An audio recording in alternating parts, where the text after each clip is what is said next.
You don't have to forgive them. You should forgive you, though. Okay, so I was laying in bed, kind of winding down. It's one of my meditation times, and some things were coming into my dome piece. And I know me, for one, I got stuck in the cycle of being told that I need to forgive, feeling like I need to forgive, but knowing that I sat in a place of, I would never do that to somebody. So how could they do that to me? Not understanding, not that it was me, but how could anybody do that to somebody? And the types of betrayals I'm talking about, I'm not talking about like cheating or lying about somebody or hurting somebody's reputation. I'm talking about betrayals that cut all the way down, okay?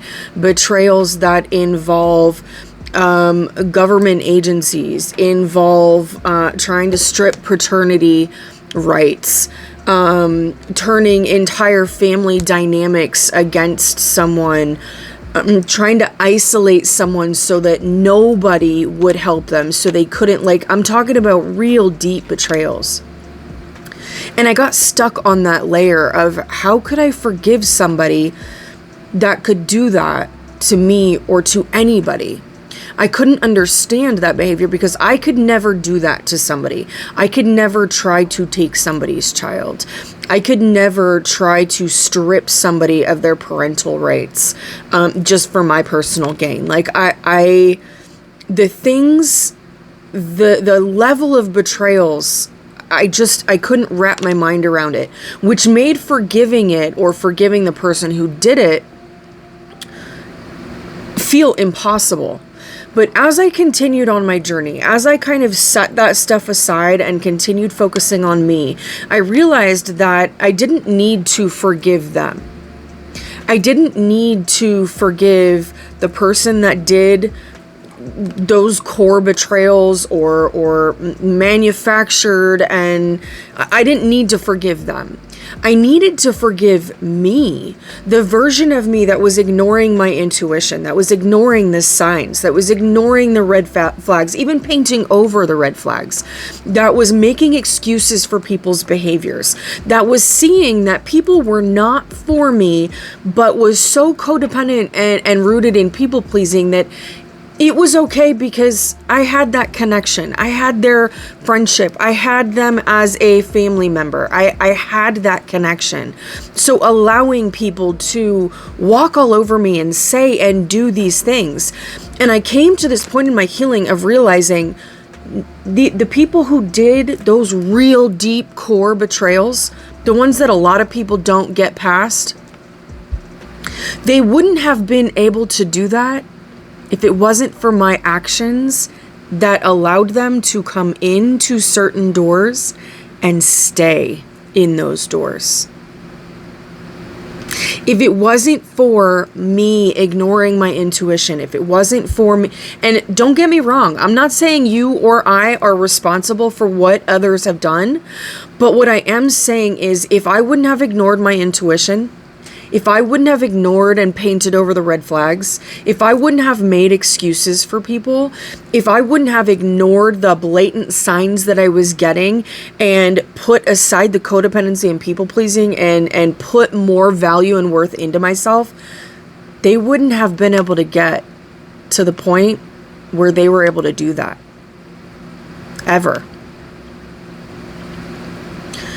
In holding myself accountable for my role in those connections and my role in how things were able to get that deep and how people were able to get close enough to me to be able to do that, people who were capable of doing stuff like that were able to get that close to me. Not that people were able to get that close to me, but that people were that were capable of that type of destruction were able to get that close to me to cause and inflict that kind of destruction. I played a role in that. 444 on the timer. And my healing journey took a huge, drastic change when I started to truly realize I don't need to forgive them. I don't need to forgive what they've done. I need to forgive me. for making room for someone like that in my life at the proximity that they were allowed to be at. Because again, if I didn't give them that close of a proximity, they wouldn't have been able to carry those plans out. They wouldn't have been able to create those stories. Because the people that hurt us the deepest, they are able to do it because they are that close to us. And do not misunderstand this. I'm not saying don't let people close. I'm saying when you can forgive yourself and recognize how you allowed those people to get that close, you can start changing that. You can start working on and clearing your codependency and people pleasing. Huge. When you're okay being alone, it's a lot easier to say, you're not acting right. Something is suspicious here. I'll go alone. You're no longer willing to sacrifice your intuition, the signs that you're getting. You're no longer willing to paint over people's red flags and make excuses for their poor behavior. You are more capable and able of saying, I hold value, I know my worth, and I would rather walk alone than allow somebody that's showing me that they're not safe for me to have that level of proximity to me. So if you were stuck in a place of feeling like you have to forgive these people that had done heinous, horrendous, abhorrent things in your life, you don't have to forgive them. You have to forgive you and work on creating a stronger, healthier you so that people like that can't get through. They don't have the open door anymore.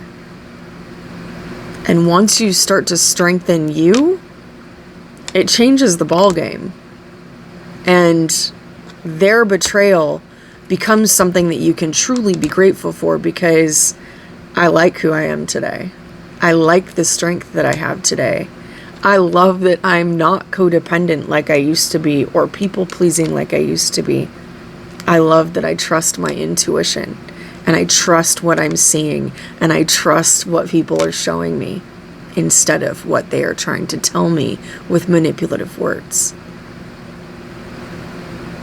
You can turn all of that pain into your power if you want to. It doesn't take doing anything in regards to them. It's all you. It's an inside job. Start with forgiving yourself. Don't worry about forgiving them. Happy healing.